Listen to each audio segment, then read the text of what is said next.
Well, friends in Christ, grace and peace to you. Glad that you're here, especially all of those who are visiting with us for the first time. Welcome. This is kind of a big day. We have Reformation and affirmation of baptism kind of wrapped into one here.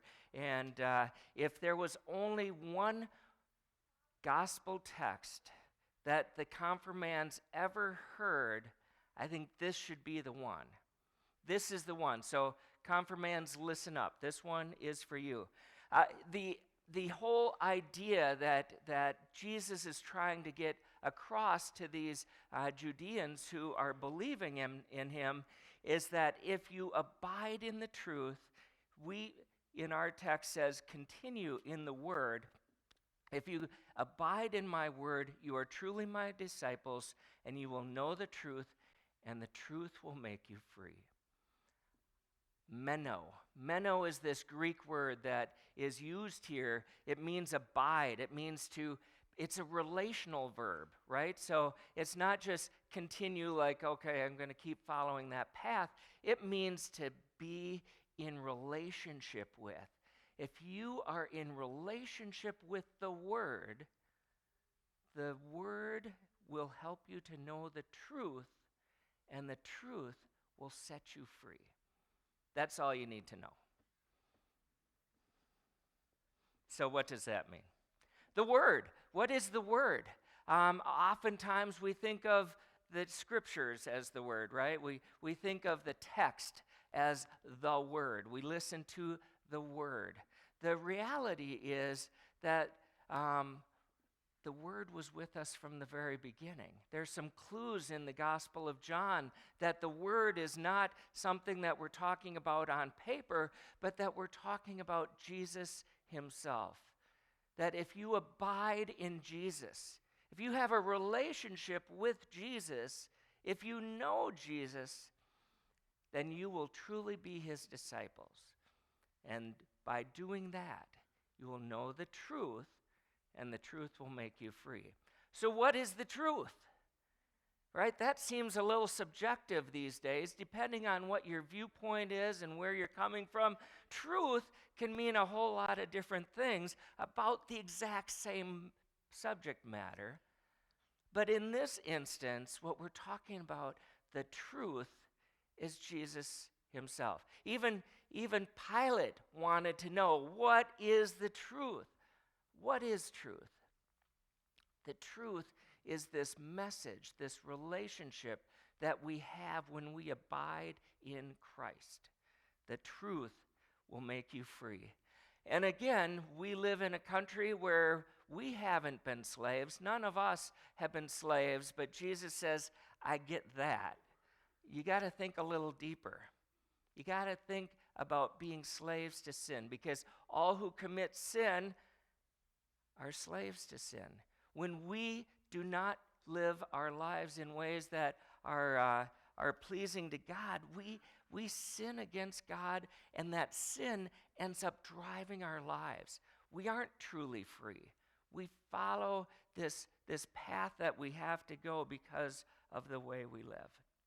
So freedom, when you know this truth, you will be his disciples. The truth will make you free. Okay, so this is a big day, not only because we have these students here, but because this is the 502nd annual Reformation, right? The celebration of that day when Martin Luther, Monk Martin, nailed those 95 Theses on the door and started a Reformation. Said, I don't think that we're going the right direction as church right now, and perhaps we need to think in other ways.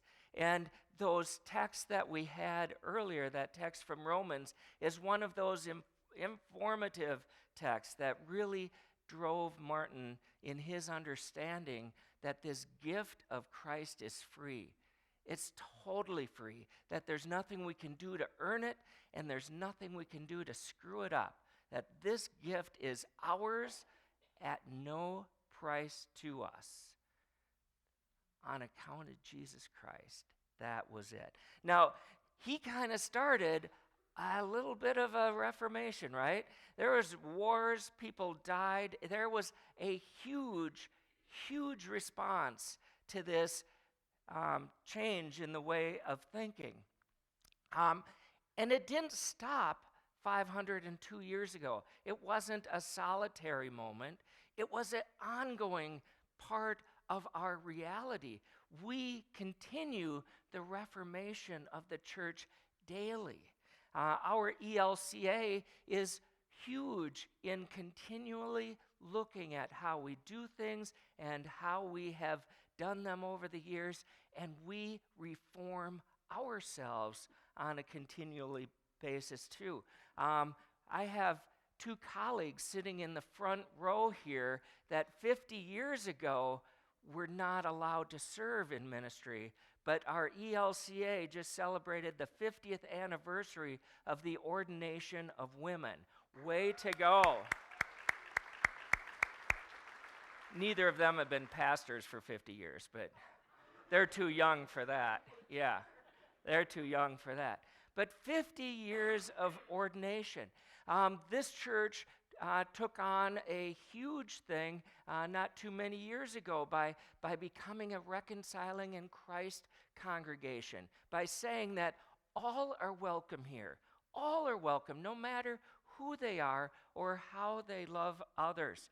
They have accepted all people. We have now, just at this last Synod Assembly, if you were here last week, you heard about this, have now said that it's time for women to be on equal footing with men. Our church is in continually reforming itself, and we're going to continue that. So today, we have our students here, right? This is a big day, 15 or so years in the making.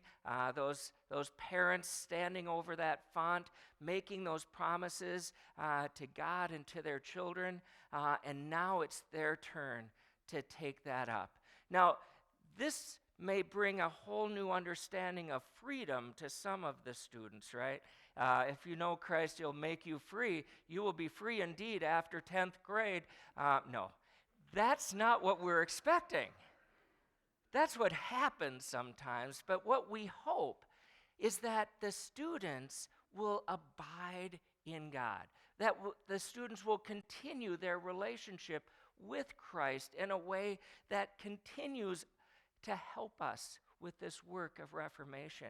And parents, believe it or not, you often drift away just as much as the students, and we need you and your gifts continually engaged in the ministry of this church and in the ministry of Christ here. This is a place where all those gifts are needed. It's not just we get through a certain stage and then we're done, right?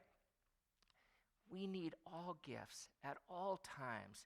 We need to truly abide in Christ here if we're going to know that truth, because with that truth, there's freedom. Amen.